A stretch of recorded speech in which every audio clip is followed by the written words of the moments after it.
السلام علیکم ورحمۃ اللہ وبرکاتہ۔ سامعین معظم، امید ہے کہ آپ تمام حضرات بخیر و عافیت ہوں گے۔ حضرت عبداللہ بن عمر بن خطاب رضی اللہ عنہما فرماتے ہیں کہ میں نے رسول اللہ صلی اللہ علیہ وسلم کو ارشاد فرماتے ہوئے سنا کہ سابقہ امت میں 3 آدمی تھے۔ وہ ایک دفعہ کہیں چلے جا رہے تھے کہ دوران سفر ان کو ایک غار میں رات گزارنا پڑی۔ چنانچہ وہ تینوں ایک غار کے اندر داخل ہو گئے۔ تھوڑی ہی دیر کے بعد پہاڑ سے ایک بڑا پتھر سرکا اور اس نے آ کر غار کا منہ بند کر دیا۔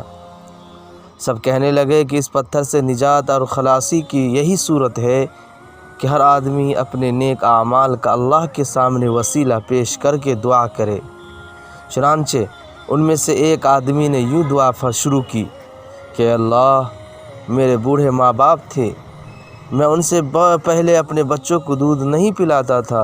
ایک دن میں درختوں کی تلاش میں دور نکل گیا۔ جب شام کو واپس آیا تو وہ دونوں سو چکے تھے۔ میں نے ان کے لیے رات کا دودھ دوہا۔ جب ان کے خدمت میں لے کر حاضر ہوا تو وہ سوئے ہوئے تھے۔ میں نے ان کو جگانا پسند نہیں کیا اور مجھے یہ بات بھی اچھی نہ لگی کہ ان سے پہلے اپنے بچوں کو دودھ پلاؤں۔ چنانچہ میں اسی حالت میں دودھ کا پیالہ میرے ہاتھ میں تھا اور ان کے بیدار ہونے کا انتظار کرتا رہا، یہاں تک کہ ساری رات گزر گئی اور صبح صادق ہو گئی اور بچے میرے قدموں میں بلبلاتے رہے۔ پھر وہ بیدار ہوئے تو انہوں نے دودھ نوش کیا۔ اے اللہ، اگر میں نے یہ کام تیری رضا جوئی کے لیے کیا تھا تو اس پتھر کی وجہ سے جس پریشانی میں ہم مبتلا ہیں اس کو دور کر دے۔ چنانچہ وہ پتھر تھوڑا سا ہٹ گیا، ابھی اس سے نکلنا مشکل تھا۔ پھر دوسرے آدمی نے یہ دعا کی کہ اے اللہ، میرے ایک چچا زاد بہن تھی، وہ مجھے بہت پسند تھی۔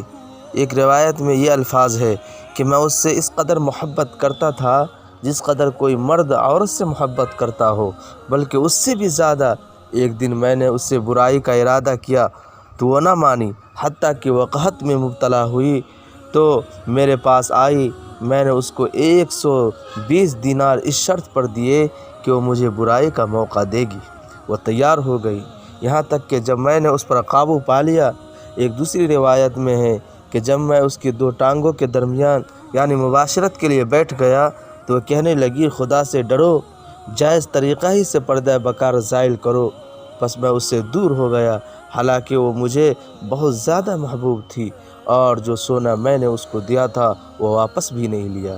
اے اللہ، اگر میں نے یہ کام تیری خوشنودی کے لیے کیا تھا تو اس مصیبت سے ہمیں نجات دے دے جس میں ہم مبتلا ہیں۔ چنانچہ وہ پتھر تھوڑا سا مزید اپنی جگہ سے ہٹ گیا، ابھی اس سے نکلنا مشکل تھا۔ پھر تیسرے آدمی نے دعا کی، اے اللہ، میں نے چند مزدور اجرت پر رکھے تھے، ایک آدمی کے سوا سب کی مزدوری میں نے ادا کر دی۔ وہ آدمی جس کی مزدوری میں نے ادا نہیں کی تھی وہ اپنی مزدوری چھوڑ کر چلا گیا تھا۔ میں نے اس کی اجرت کو بڑھایا یہاں تک کہ اس سے اموال کثیرہ ہو گئے۔ پھر ایک عرصہ کے بعد وہ آیا، اس نے کہا، اے اللہ کے بندے، میری اجرت مجھے دے دو۔ میں نے کہا، یہ اونٹ، گائے، بکریاں اور غلام وغیرہ جو تجھے نظر آ رہے ہیں یہ سب تیری ہی اجرت ہے۔ اس نے کہا، اے اللہ کے بندے، میرے ساتھ مزاح نہ کر۔ میں نے کہا، میں تیرے ساتھ مزاح نہیں کر رہا ہوں۔ چنانچہ اس نے وہ سارا مال لیا اور سارے جانور ہانک کر لے گیا، کوئی چیز نہیں چھوڑی۔ اے اللہ، اگر میں نے یہ کام تیری رضا حاصل کرنے کے لیے کیا تھا تو ہمیں اس مصیبت سے چھٹکارا عطا فرما دے جس میں ہم سبھی مبتلا ہیں۔ چنانچہ وہ پتھر دور ہو گیا اور وہ تینوں اس غار سے نکل کر آگے روانہ ہو گئے۔ ہمیں معلوم ہوا کہ مصائب و مشکلات کے پیش آنے پر اللہ تعالیٰ سے دعا کرنی چاہیے، اور یہ تعمیل حکم بھی ہے، جیسا کہ ارشاد باری ہے، وقال ربکم ادعونی استجب لکم، یعنی تمہارے پروردگار نے فرمایا ہے کہ تم مجھ سے دعا کیا کرو، میں تمہاری دعا قبول کروں گا۔ نیک اعمال کو وسیلہ میں پیش کرنا بھی جائز ہے۔ کرب و بلا سے نجات حاصل کرنے میں بندہ کے تقوی کا بڑا دخل ہوتا ہے۔